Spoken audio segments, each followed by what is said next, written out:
শেষ হয়েও যেন হইল না শেষ। বঙ্গবন্ধু স্টেডিয়ামের সংস্কার কাজ নিয়ে চলছে তেমনই কর্মযজ্ঞ। এবার আলোচনায় স্পেন থেকে আসা ৩৯ কোটি টাকার ফ্লাড লাইট, যার এক একটির এলইডি বাল্ব আগেটির তুলনায় ওজনে দ্বিগুণ হওয়ায় অর্ধেক বসবে ফ্লাড লাইট টাওয়ার মাউন্টে, আর বাকি অর্ধেকটা জায়গা পাবে গ্যালারির শেড ক্যানোপিতে। একই মাঠে ৩ রকমের ঘাস আর তার মাঝে বেড়ে ওঠা ঘাসফুল উন্নয়নের চিত্র হয়ে আছে স্টেডিয়ামের। বঙ্গবন্ধু স্টেডিয়ামের সংস্কার ট্রেন স্টেশন ছাড়লেও এখনও পৌঁছায়নি তার নির্দিষ্ট গন্তব্যে। ২০২১ সালে শুরু হওয়া এই উন্নয়ন যজ্ঞের ইতি টানা যাচ্ছে না কিছুতেই। ১৫৮ কোটি টাকার উন্নয়নের এই মধুর বিড়ম্বনায় সরিয়ে নেওয়া হয় অনূর্ধ্ব-২০ সাফ নারী চ্যাম্পিয়নশিপ। গেল ডিসেম্বরে মাঠ প্রস্তুত হওয়ার কথা থাকলেও সময় বাড়ানো হয়েছে আরও ৬ মাস। তুঘলকি কাণ্ডের সবচেয়ে বড় জোড়াতালি অবশ্য পড়তে যাচ্ছে ফ্লাডলাইট স্থাপনে। ৩৯ কোটি টাকা ব্যয় স্পেন থেকে শিপমেন্ট এলেও তা প্রতিস্থাপনে নেওয়া হয়েছে অভিনব কায়দা। স্টেডিয়ামের ফ্লাডলাইট টাওয়ার পুরনো হওয়ায় কিছু উঠবে সেখানে, আর বাকিগুলো থাকবে গ্যালারির শেড ক্যানোপিতে। এমনটাই জানান প্রকল্প পরিচালক মাহবুব মোর্শেদ সোহেল।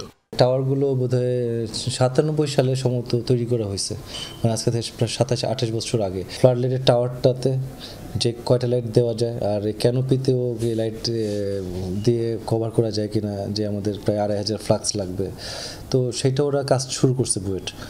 আর লাইটের যেটা বলছেন, লাইটের অলরেডি শিপমেন্ট হয়ে গেছে, অলরেডি বাংলাদেশে চলে আসছে লাইট। এমনিতেই পুরনো স্থাপনায় গ্যালারির শেডের জন্য বাড়তি লোহার ফ্রেম তৈরি করে প্রশ্নের মুখে পড়েছিল এনএসসি। এবার সেই ফ্রেমের অগ্রভাগে এক একটি প্রায় ৩৬ কেজি ওজনের এলইডি লাইট স্থাপনের পরিকল্পনা রয়েছে।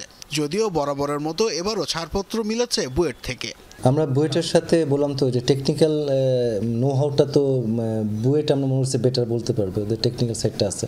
তো বুয়েটের সাথে পরামর্শ করে ওরা বলেছে যে এটা করা যাবে, তো ওরা কিছু ফি চাইছে যে ডিটেল অ্যানালিসিস করে আমাদের দিবে, তো সেইটার কাজটা ওরা করতেছে। তো ওরা প্রাথমিকভাবে বলছে যে বসানো যাবে। এখনও পুরোপুরি দৃশ্যমান নয় বঙ্গবন্ধু জাতীয় স্টেডিয়ামের উন্নয়ন কর্মকাণ্ড। পূর্ব পাশের গ্যালারিতে যেমন চেয়ার বসেনি, ঠিক তেমনি এখনো এসে পৌঁছায়নি গ্যালারির বাকি ছাউনিগুলো। খেলার জন্য মাঠও যেমন তৈরি হয়নি, প্রশ্ন রয়েছে ঘাস নিয়েও। এরই মধ্যে বাফুফের একটি প্রতিনিধি দল পর্যবেক্ষণ করে যায় মাঠ।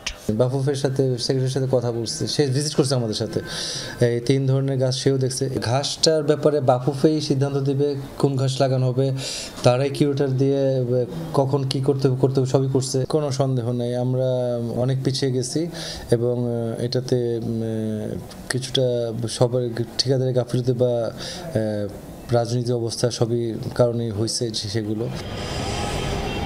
বর্ধিত সময়ের জুন মাসের মধ্যে স্টেডিয়ামের কাজ শেষ করার বিষয়ে আশাবাদী জাতীয় ক্রীড়া পরিষদ। বাড়ছে সময়, বাড়ছে বাজেট, তবুও কিছুতেই যেন সুরাহা হচ্ছে না বঙ্গবন্ধু জাতীয় স্টেডিয়ামের। আশার আলো তো ফুটেইনি, উল্টো এক স্টেডিয়ামে দেখা যাচ্ছে প্রায় ৩ রকমের ঘাস, যে ঘাস থেকে ঘাসফুলও কিন্তু মাথা চারা দিয়ে উঠেছে। তবে কবে নাগাদ খেলাধুলো আবারও মাথা চারা দিয়ে উঠবে দেশের ক্রীড়াঙ্গনে এই স্টেডিয়ামটিতে, সেটিই এখন মূল প্রশ্ন।